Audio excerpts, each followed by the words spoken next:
Всем привет, друзья! В этом видео мы разберем способы прогрессии нагрузок, какие из них лучшие, а какие хуже. А именно использование дополнительного веса, выполнение более сложных упражнений и элементов, а также выполнение взрывных повторений или наоборот медленно. Сначала давайте разберем, что не является прогрессией нагрузок. Во-первых, это статическое и статодинамическое выполнение упражнений. Многие новички думают, если я буду подтягиваться медленно, это типа сложнее, да, я буду лучше прогрессировать. На самом деле нагрузка здесь не меняется. Если вам тяжело подтягиваться собственным весом, то статодинамические и статические нагрузки будут, опять же, на быстрые мышечные волокна, да. Если вам легко, то на медленный. То есть вы будете тренировать совсем другие мышечные волокна и другие качества. То есть в первую очередь выносливость. Потому что медленные мышечные волокна плохо гипертрофируются и дают небольшую прибавку в силе при гипертрофии. Да, можно накинуть дополнительный вес и тренировать быстрые мышечные волокна и статика, и статодинамик, но это уже совсем другой способ прогрессии нагрузок. Здесь же мы говорим прогрессии относительно собственного веса. То есть вот есть обычные там подтягивания, отжимания с собственным весом, и вот как именно относительно этого прогрессировать нагрузку. Поэтому переход на медленные и статические упражнения не прогрессирует нагрузку. То же самое касается сокращения отдыха между подходами. Чем меньше вы будете отдыхать, тем сильнее вы будете забиваться, будет сложно там подтягиваться, отжиматься, и будет казаться, что вроде как мы увеличиваем тем самым нагрузку. Но на самом деле это не так. Да, есть такая тема, когда ты забиваешься, то есть, например, ты подтягиваешься на максимум 30 повторений, все основные повторения будут происходить за счет сокращения медленных и волокон переходного типа, ну, частично быстрых, конечно. Но самые такие мощные высокопороговые мышечные волокна, которые лучше всего гипертрофируются, именно отвечают за силу, будут включаться только на моменте отказа, в последних нескольких повторениях. Да, этот метод работает, чтобы заставить эти мышечные волокна, опять же, включаться в работу. Но поскольку они включаются только на последних повторениях, то объем этой работы крайне незначительный. И этого мало для прогресса. Маленький отдых не увеличивает объем работы этих мышечных волокон, потому что, да, нам будет казаться, что мы забиты и нам сложно подтягиваться, но быстрые мышечные волокна гликолитические, в них нет митохондрий, они быстро забиваются и дольше всего восстанавливаются.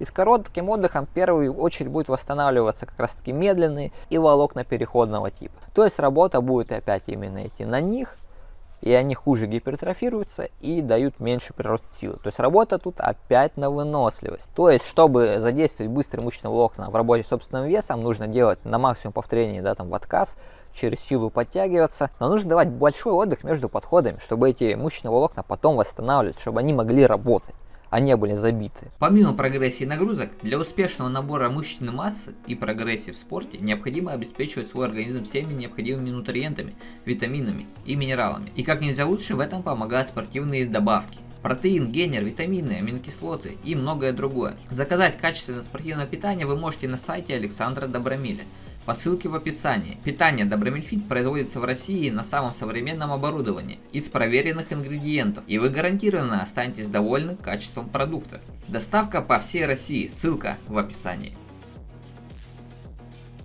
Следующий способ — это использование взрывных повторений, там, взрывные подтягивания, отжимания, выходы на 2. Чтобы сделать взрывное повторение, нужно прилагать больше усилий, чем при обычных подтягиваниях, отжиманиях. Это правда. Поэтому это является прогрессией нагрузок, да. Но прогрессия нагрузок здесь ограничена. Вы не можете бесконечно прогрессировать за счет все более и более взрывного выполнения упражнений. Есть как бы предел. Если вы будете увеличивать количество повторений того же выхода на 2, это не будет являться прогрессией нагрузок. Прогрессия нагрузок — это именно переход с обычных подтягиваний на взрывные. То есть это один шаг. Когда вы будете уже делать 15 выходов на 2, а потом прогрессировать там до 20 и более, это будет опять уже работа на выносливость. Еще одна главная проблема взрывных повторений, что по времени именно полезная нагрузка, когда мышечные волокна сокращаются на крайне маленькой, то есть мы сделали резкий взрывной выход, на потом обратной, да, негативной фазе у нас идет расслабление, то есть проявление механического фактора роста здесь маленькое, да. В первую очередь взрывные повторения тренируют ЦНС, да, то есть то, как быстро, максимально быстро и сильно мы можем сокращать наши мышцы. Поэтому взрывные повторения в первую очередь тренируют сами по себе взрывные повторения.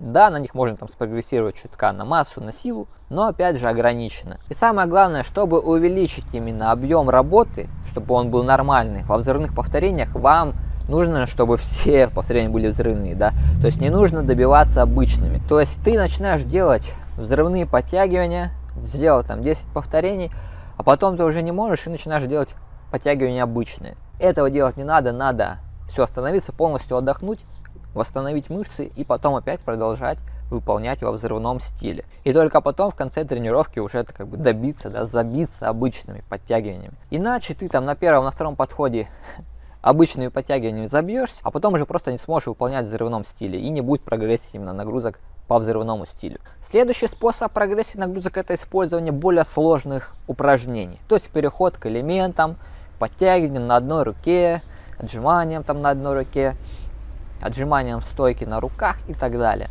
Да, это уже полноценный способ прогрессии нагрузок. Нагрузка здесь значительно увеличивается, но есть свои но. Первый минус — это плавность перехода, да, плавность прогрессии нагрузок. То есть ты делаешь обычные подтягивания, и между обычными подтягиваниями и, допустим, подтягиванием на одной руке огромная пропасть, просто колоссальная. Можно, конечно, смягчить этот переход, используя подводящие упражнения, облегчать себе подтягивания на одной, делая их с резиной. Но все же супер плавности, прогрессии здесь нет.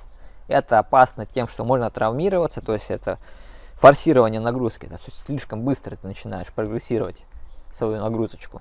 И связки, суставы, мышцы не выдерживают. Все упражнения, в которых идет прогресс нагрузки, да, в работе с собственным весом, через какие-то костыли всегда идут. Либо это на одной руке выполнение, либо с рычагами, да.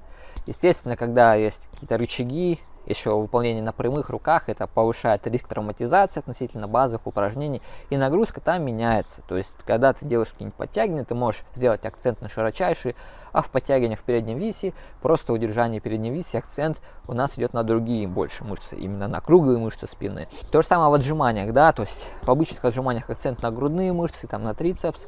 Если мы переходим в горизонт, стойку на руках, то акцент уже смещается именно на дельты, на переднюю дельту в большей частности. И это как бы видно, кто вот именно за счет элементов прогрессирует, у тех начинает доминировать те мышечные группы, которые в элементах и работают. То есть те, кто там горизонты херачит, у них там плечи прокачанные, а грудные отстают.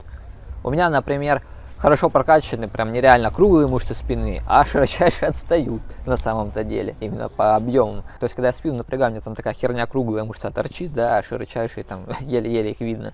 Тоже там в подтягиваниях на одной руке неравномерная нагрузка на спину, собственно, как и в отжиманиях. В общем, все это использовать можно, но если ваша задача максимально именно спрогрессировать в массе, да, то есть равномерно все мышечные группы проработать, да, там, то элементы здесь плохо подходят. Потому что сложно будет найти усложненные упражнения, элементы с собственным весом, которые будут задействовать все мышечные группы.